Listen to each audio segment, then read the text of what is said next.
परिचय। विश्व की प्रत्येक वस्तु में गति होती है। हम चलते हैं, दौड़ते हैं और साइकिल चलाते हैं। हम पेड़ों से गिरते पत्तों और बांध से बहते हुए पानी को देखते हैं। मोटर गाड़ी और वायुयान यात्रियों को एक स्थान से दूसरे स्थान तक ले जाते हैं। पृथ्वी 24 घंटे में एक बार अपनी अक्ष के परितः घूर्णन करती है तथा वर्ष में एक बार सूर्य की परिक्रमा करती है। सूर्य अपने ग्रहों सहित हमारी आकाशगंगा नामक मंदाकिनी में विचरण करता है तथा जो स्वयं भी स्थानीय मंदाकिनियों के समूह में गति करती है। उद्देश्य। इस पाठ के अंत में आप निम्न करने में सक्षम हो जाएंगे: यांत्रिकी और इसके वर्गीकरण को समझना, स्थैतिकी और गतिकी में भेद करना, विरामावस्था और गति के बीच विभेद करना, सापेक्षिक गति को समझना, गति के प्रकार समझना, बिंदु, द्रव्यमान वस्तु और निर्देश तंत्र को परिभाषित करना, पथ लंबाई और विस्थापन के बीच विभेद करना, वेग और चाल में विभेद करना, यांत्रिकी और इसके वर्गीकरण। सभी सजीव वस्तुएं बिना किसी बाहरी सहायता के स्वतः गति करती हैं। जंतु एक स्थान से दूसरे स्थान तक गति करते हैं या वे अपने शरीर के विभिन्न भागों को घुमाते हैं। भौतिकी की शाखा जो भौतिक वस्तुओं की गति का अध्ययन करती है उसे यांत्रिकी कहते हैं। यांत्रिकी को मोटे तौर पर दो रूपों में वर्गीकृत किया गया है: स्थैतिकी और गतिकी। स्थैतिकी एवं गतिकी। स्थैतिकी यांत्रिकी की वो शाखा जो उन वस्तुओं का अध्ययन करती है जो विरामावस्था में हैं, स्थैतिकी कहलाती है। ये साम्य अवस्था में कार्य करने वाले बलों के प्रभाव में वस्तुओं की गति का अध्ययन है। समय एक महत्वपूर्ण भूमिका निभाता है। गतिकी यांत्रिकी की वो शाखा जो गतिशील वस्तुओं और उनकी गति के कारकों का अध्ययन करती है उसे गतिकी कहते हैं। बल गति का कारण होता है। समय इसमें भी एक महत्वपूर्ण भूमिका निभाता है। विरामावस्था एवं गति। विरामावस्था। कोई वस्तु यदि समय और अपने परिवेश के सापेक्ष अपना स्थान परिवर्तन नहीं करती तो इसे विरामावस्था में होना कहते हैं। जब किताब मेज पर पड़ी होती है या कोई व्यक्ति कुर्सी पर बैठा होता है तो वो विरामावस्था में होता है। गति। यदि एक वस्तु समय और अपने परिवेश के सापेक्ष स्थान परिवर्तित करती है तो इसे उसका गति में होना कहते हैं। हवा में उड़ती चिड़िया, पानी में तैरता जलयान गति के उदाहरण हैं। विरामावस्था और गति सापेक्षिक होते हैं। एक चलती हुई ट्रेन में बैठा व्यक्ति अपने सहयात्री के सापेक्ष विरामावस्था में है, लेकिन ट्रेन से बाहर की वस्तुओं के लिए गति में है। एक स्थिति में जो वस्तु गति में हो सकती है वही वस्तु दूसरी स्थिति में विरामावस्था में हो सकती है। अतः विराम और गति परस्पर सापेक्ष हैं। उदाहरण: अपने घर में बैठा हुआ एक व्यक्ति विरामावस्था में है, किंतु धरती के संदर्भ में दूसरे ग्रहों के सापेक्ष वो गति में है। गति के प्रकार। गति 3 प्रकार की होती है। रेखीय गति। जब वस्तु एक सीधी रेखा के अनुदिश गति करती है तो उसे रैखिक गति कहते हैं। वृत्तीय गति। जब वस्तु एक वृत्त के अनुदिश गति करती है तो उसे वृत्तीय गति कहते हैं। दोलन गति। एक निश्चित समय अंतराल में किसी स्थिर बिंदु के आगे पीछे गति करने को दोलन गति कहते हैं। बिंदु द्रव्यमान वस्तु। कोई भी वस्तु बिंदु द्रव्यमान वस्तु होती है यदि गति के दौरान एक दिए गए समय में ये अपने आमाप से ज्यादा दूरी तय करती है। उदाहरण, पृथ्वी की सूर्य के चारों तरफ परिक्रमा सूर्य के पारिता पथ की तुलना में पृथ्वी का व्यास बहुत कम है, अतः पृथ्वी को बिंदु द्रव्यमान वस्तु कहा जा सकता है।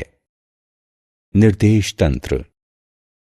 निर्देशांक अक्षों यानी परस्पर समकोण बनाती तीन रेखाएं, उसकी एक अवस्था जो कि एक प्रेक्षक यानी मूल बिंदु से संबद्ध हो और जिसके सापेक्ष कोई प्रेक्षक किसी गतिशील वस्तु की स्थिति, विस्थापन, वेग, त्वरण इत्यादि बता सके।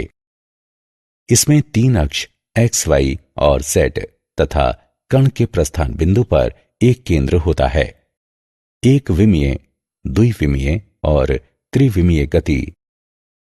एक विमीय गति तीन निर्देशांकों में से केवल एक के सापेक्ष गति करना, साथ ही वस्तु की स्थिति समय के सापेक्ष परिवर्तित हो रही होती है।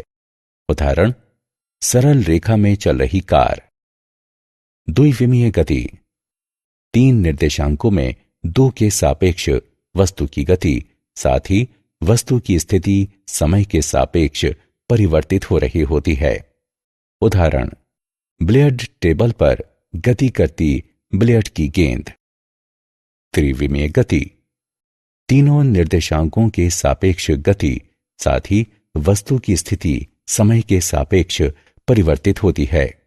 उदाहरण, हवा में उड़ती हुई पतंग। पथ लंबाई और विस्थापन के बीच अंतर। संपूर्ण पथ लंबाई किसी वस्तु द्वारा दिए गए समय में की गई गति के दौरान तय की गई वास्तविक दूरी होती है। ये शून्य नहीं हो सकती। ये एक अदिश राशि होती है।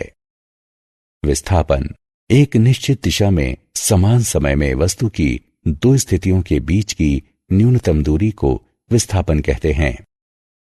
ये शून्य हो सकती है। ये सदिश राशि है। चाल किसी वस्तु की गति उसके द्वारा तय की गई कुल पथ लंबाई और लिए गए समय के अनुपात के रूप में परिभाषित की जाती है। चाल बराबर पथ घटा लंबाई बटे समय अंतराल। ये अदिश राशि है। इसका एसआई मात्रक मीटर प्रति सेकंड है। इसका विमीय सूत्र निम्न है। एक समान चाल और असमान चाल। एक समान चाल जब कोई वस्तु समान समय में समान दूरी तय करती है तो उसकी चाल को एक समान चाल कहते हैं।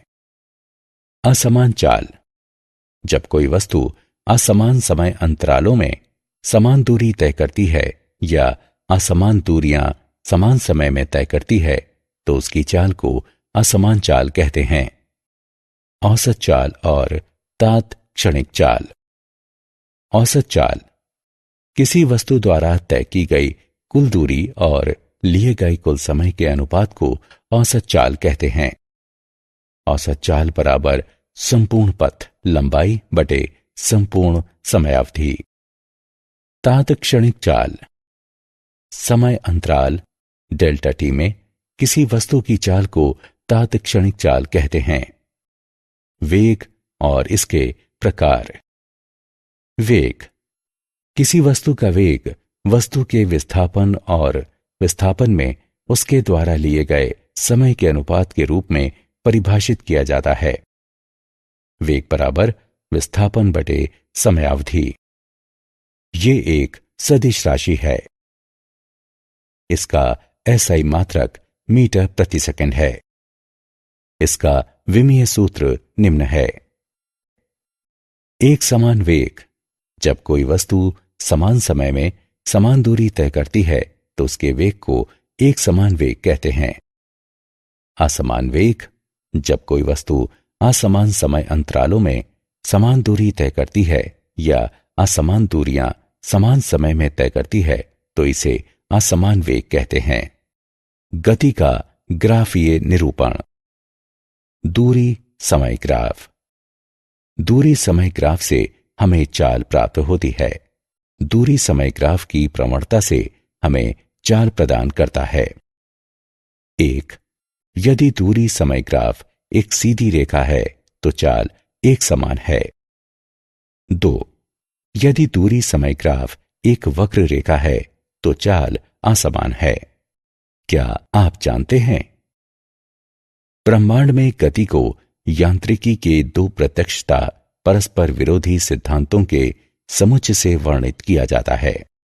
ब्रह्मांड की सभी बड़े और ज्ञात वस्तुओं की गति, जैसे प्रक्षेप्य, ग्रह, कोशिकाएं और मनुष्य का वर्णन क्लासिक यांत्रिकी द्वारा किया जाता है।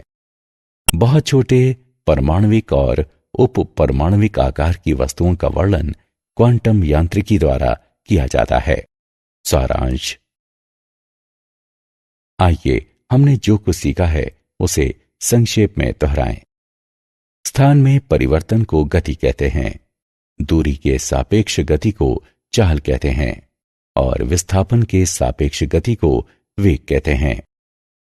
गति सतत या परिवर्तनीय वेग के अनुरूप क्रमशः एक समान या असमान हो सकती है।